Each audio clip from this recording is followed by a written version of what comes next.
Yo, how we doing? I'm just gonna play around. Bear with me for a bit. Oh, what's that? Share. I want to know how to do screen sharing with this. I'm not really sure. Pin chat. Oh, okay, right. I don't know what that is. Create a poll, emojis, edit. Hmm. Hmm. I don't know. I don't know how to do screen share at this stage, so I'll go on YouTube and learn how to do that. Big life journal. Let's get into this, and then there's something that I've found really interesting with a couple of the tennis people recently, and this default to mental health. And I agree, mental health's an issue, big issue. But the example that a lot of these Olympians are setting and these sports athletes, I think, is pretty disgraceful. And I've got an enormous amount of respect for Novak Djokovic now for how he's going about it and his approach to it. I'll have a bit of a chat about that at the end. But let's do this first. What do you enjoy doing the most? Is it creating art, doing projects with other people, or perhaps writing? Circle below what you like to do. So we've got this list here. Inspire, entertain, lead, help, build, talk, research, decorate, read, travel. No one can do that at the moment. Well, depending on your country. Organize. We're in a prison over here. Compete, write, amaze, excel, learn, win, listen, dance, encourage, play, express, achieve, plan, connect, create, draw, impact, teach, challenge. I don't know, you can read them. So what are the things that you like doing the most? And just write them down. What are the things that you enjoy doing? What are the things that sort of light you up? What are the things that make you excited about life? It's good to sort of know what those things are. For me, building's a big one. I love building, whether it be building things or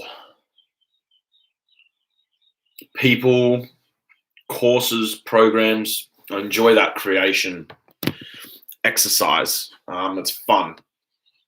And I enjoy doing that. I enjoy leading, but challenges is a big one for me. I think things have got to be difficult. I'm living in the right time, but if things are easy, I get bored really quickly, and I hate being bored.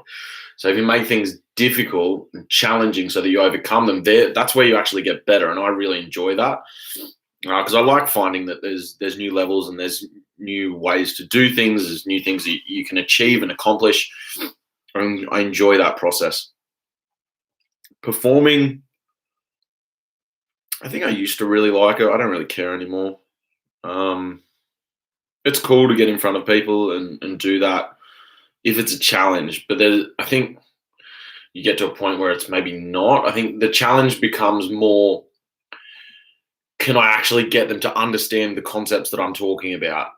And that's why I enjoy teaching, because teaching for me is a constant challenge, because you've got different people that learn in different ways. And you've got to find ways that each of them can respond to that. And that's a challenge. And I enjoy that. So I think that's good. But the challenge is the big one. Even when I go for walks, like I don't like walking on the trails because it's easy. Everyone's done that. I like, looking off to the side, what's down here, or there's a little, thing of water. Let's go explore there. And there's no path down there. So you just got to sort of make one. Or, I don't know, just things like that. Enjoy it. Now write down all the words you circled on the previous page and include your own which are not listed. For example, yep. Okay, cool. So you get the idea on that. Right. Can you find any patterns? take a look at the previous page. Are there any patterns in the things you enjoy doing? Patterns. So what are the sort of similarities between the different things? So if it was like creating and drawing, then art makes sort of sense. Because you're creating whilst you're drawing, creating and building. Like creating for me is a big one as well. And building, that it's like building something new for people, and then challenges because it's new and you're creating stuff. That in itself is going to be a challenge. There's going to be levels of difficulty there to overcome. What were some of the other ones? Play and challenge. To be honest, play, challenge, play and build. It can be fun. Games, decorate. Someone that would be completely, because decorating doesn't interest me in the slightest. But someone who likes decorating and probably singing would be like a very artsy person. Very, they care a lot more. Generally, I would think about their sort of appearance and those sort of things, and it's not bad. This is just not personally my interest. And I think the cool thing about this is if you've got a chance doing this one, if you're a kid watching this, go and do it with your parents. If you're a parent or if whoever, go and do this with someone that you know, so that you can just understand that someone's interests or what they sort of want doesn't mean that they're bad or wrong or good or better. It's purely different. That's all it is. And it's a cool thing to just get that and be like, oh, you're interested in this, I'm not. It doesn't mean they're wrong, it just means they're completely different. And it's like saying a triangle or a square or a circle, like which one of those is the best shape? Well, it depends, right? Like if you've got a round hole, you're probably not going to try and put the triangle in it. If you've got the square hole, you want to try and put the square in there. So it's sort of looking at the circumstance. It's like if you've got a creative person that's a singer, I don't know, they'll be great at sort of arts and things like that. And that I enjoy listening to those things and doing those things. I just don't want to do them. I don't want to design. So, like, if you saw my house, you'd be like, what the hell is going on here? You know that there's a person living here that just doesn't care about how things sort of really look. It's just got to be basic functionality, moving towards the sort of goals that I'm working for. That's what I think. I don't care about the bells and whistles and all that sort of stuff. I just don't. But someone who's more into, which isn't a bad thing, all right, but someone who's more into decorating and collaborating and expressing might care more about those sort of things and fancy and make them look good, which is perfect and it has its place. And I'd just get one of those people to do it for me because I suck at it, quite frankly, because I just don't enjoy it. And they do a really good job and they'd enjoy doing it, which is really good. But I think if you can do this with someone that you know, someone that you like, it can be a really good comparison tool to be just comparing yourself not in a way that's sort of deciding whether you're better or worse, but in a way that is just in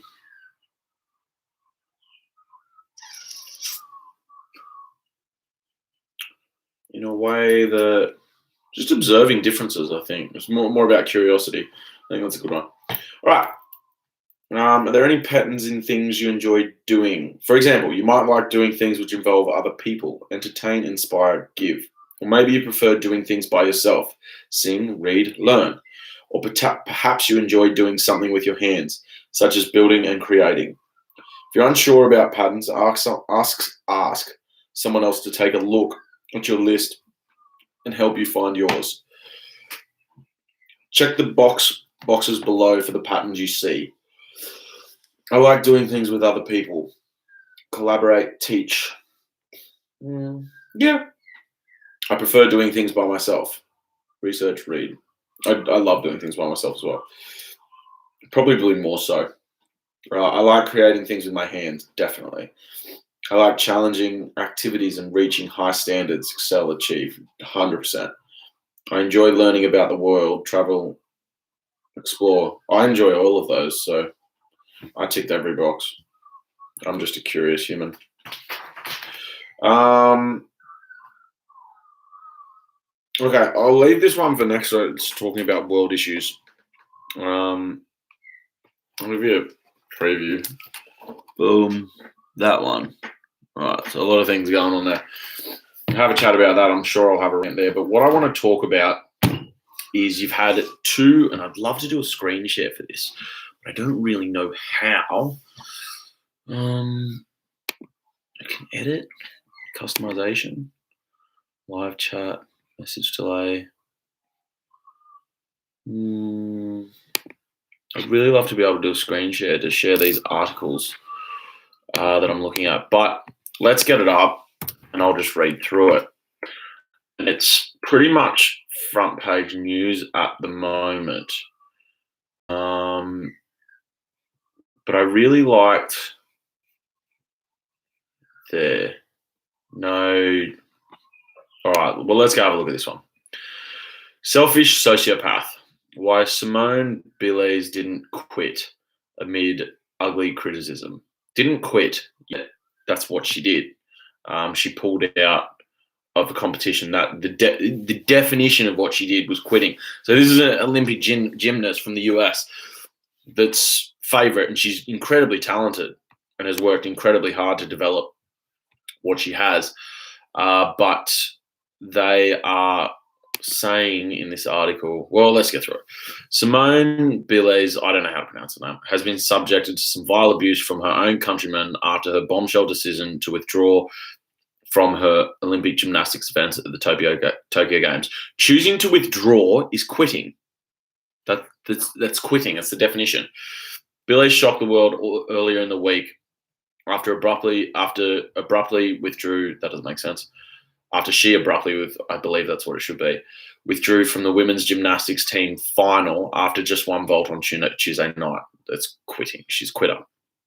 The American star's bid for a record 6 gold medals at the Tokyo Games ended in shock fashion when she dropped out of the women's team final and watched as the United States surrendered their title to Russia. That, in my opinion, is disgraceful.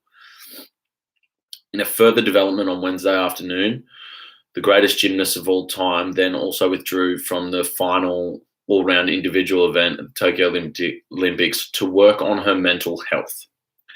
And this is a bit of a funny thing that people are starting to pump up a little bit now. It's like glorifying quitters, which should never be glorified. It's led to some disgusting criticism of the 24-year-old within the United States, with right-wing commentator, of course, they got to brand it as right-wing, Charlie Kirk, calling the gymnast a selfish sociopath and a shame to this country. Passionate words. I don't know that I'd agree with that. That's pretty rough. But calling her a quitter, yeah, that's factually accurate. We are raising a generation of weak people like Simone Biles. Now, calling her weak overall, I don't necessarily agree with here, because she's still achieved some incredible things, and that needs to be acknowledged. Simone Biles just showed the rest of the nation that when things get tough, you shatter into a million pieces. That I agree with. She's finding things difficult, tough, and she's quit, not because of anything physical, because of between her ears. She hasn't been able to handle it mentally. Not saying that I could. I don't know the situation or what she's sort of going through. But it's a mental struggle, and she hasn't been able to handle it. John Davis is very We as a society have begun conflating mental health and mental toughness or grit. Public figures are often rewarded for taking care of their mental health, even in absence of any kind of mental illness. That I agree with. And I agree with the sentiment of that approach, saying that everyone's turning soft. And if you look at Naomi Osaka, very similar. The problem with this is, and you get the idea of what's going on in that article.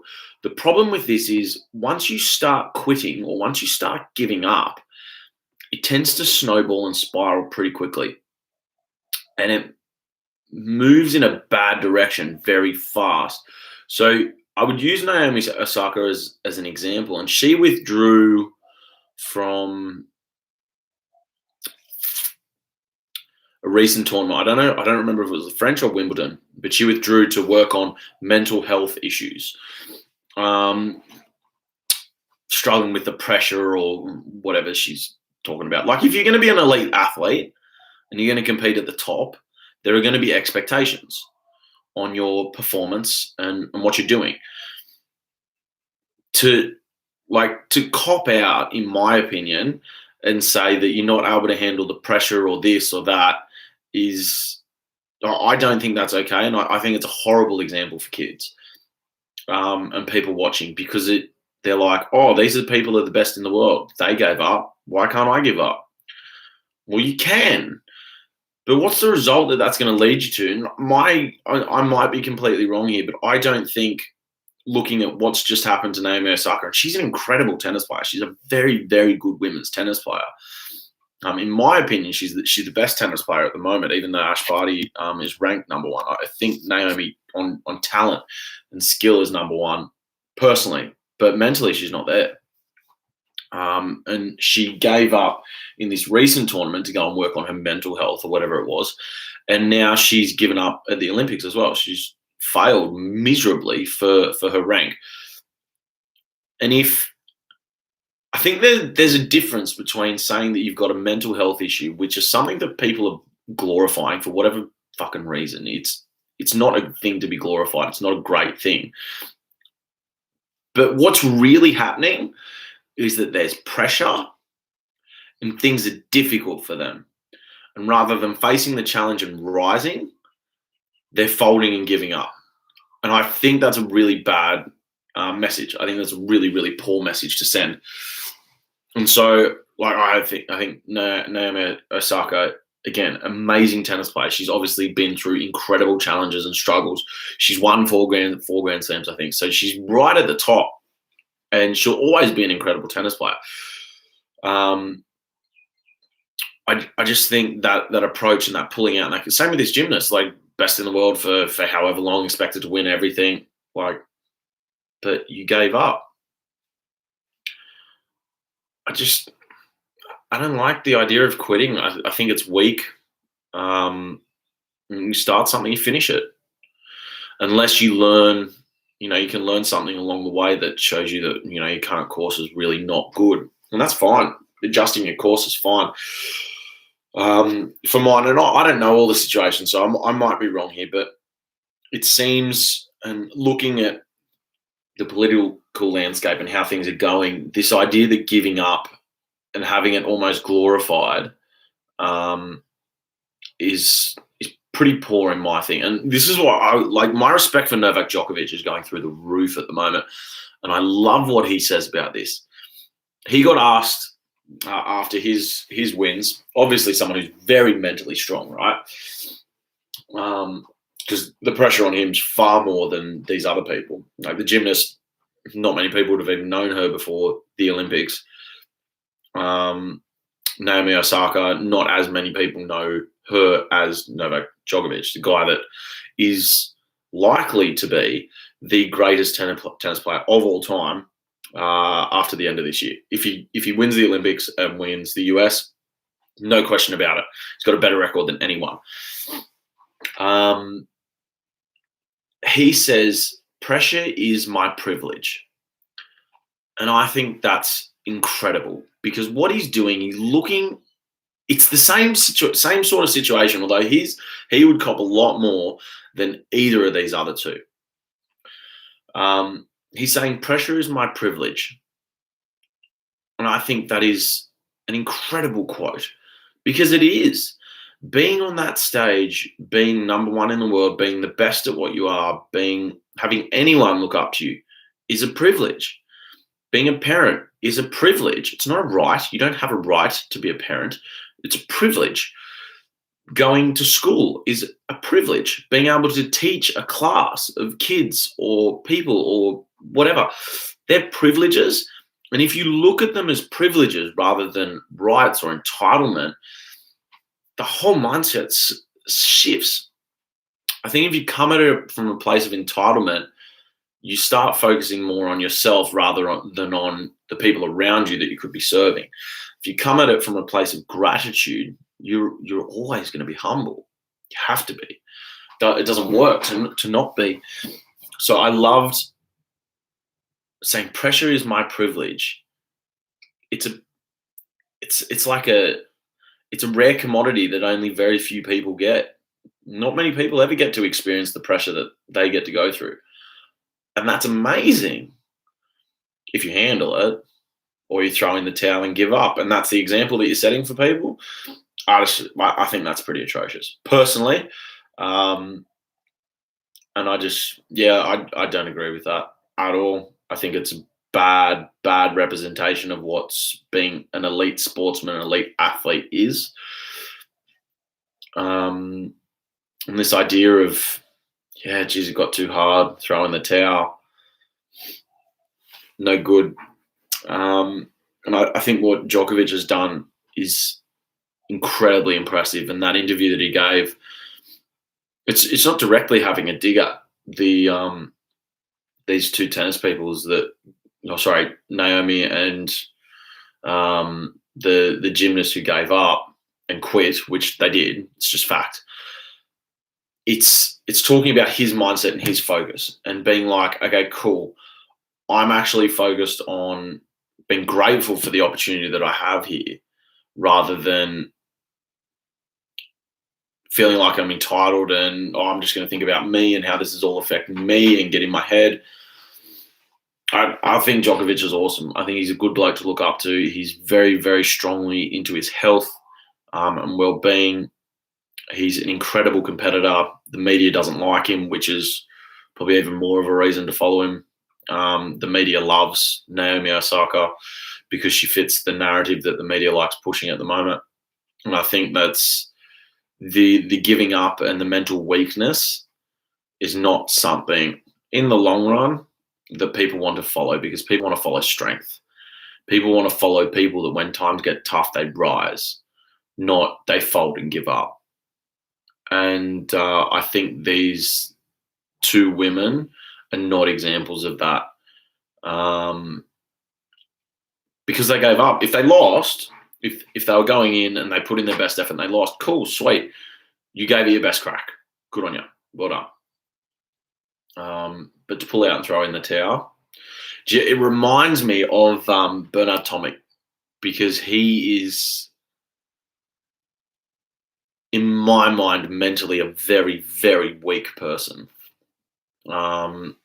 Enormous talent, but mentally incredibly weak. And you see it in his performances. Like, he'll just tank in his matches. He'll be playing, he'll be doing really well, and then something doesn't go his way, and so he tanks and he gives up. And essentially that's quitting, and that's being mentally weak. And I don't believe that that's something that people are drawn to or people respect. People respect those that face the challenges and rise. Like, what would you I mean, go and replay this in like, I think of kids' movies, right? How good would the movie Moana have been if the first time she tried to get off the reef and crash, she said, oh, well, I'll just stay on the island. It's all good. Like, what would the result of that been? Not great, right? The whole family's going to die. Lion King. What would have happened if Simba never came back? He just ran away and stayed a scared little kitten. Like, you don't get this growth and this improvement.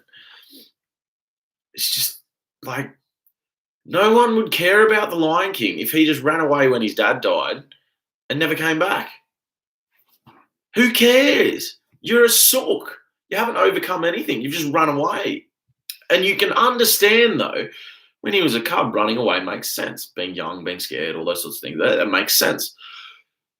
But knowing that your people that you're responsible for are suffering and sitting there and doing nothing and making that decision, It's not something that anyone would ever respect. And no one would watch the movie. Who would watch the movie? No one wants to see that. Oh, I was doing really well, Oh, I just gave up. Why? Oh, mental health. Like, come on, guys. Hard up.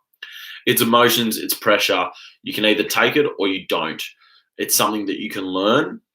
But if you've got people around you that are mollycoddling you and being all gentle and soft and, oh, here, there, you're not going to get anywhere. You need some toughness. You need people around you to be tough, and you need to challenge yourself consistently.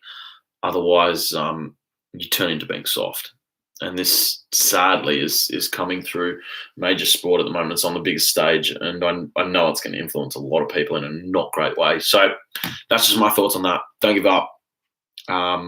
You can change direction, of course, but don't ever throw in the towel because things get tough. Get out there, do it. Plain and simple. Don't be like these two women. Not good enough. Be like Djokovic.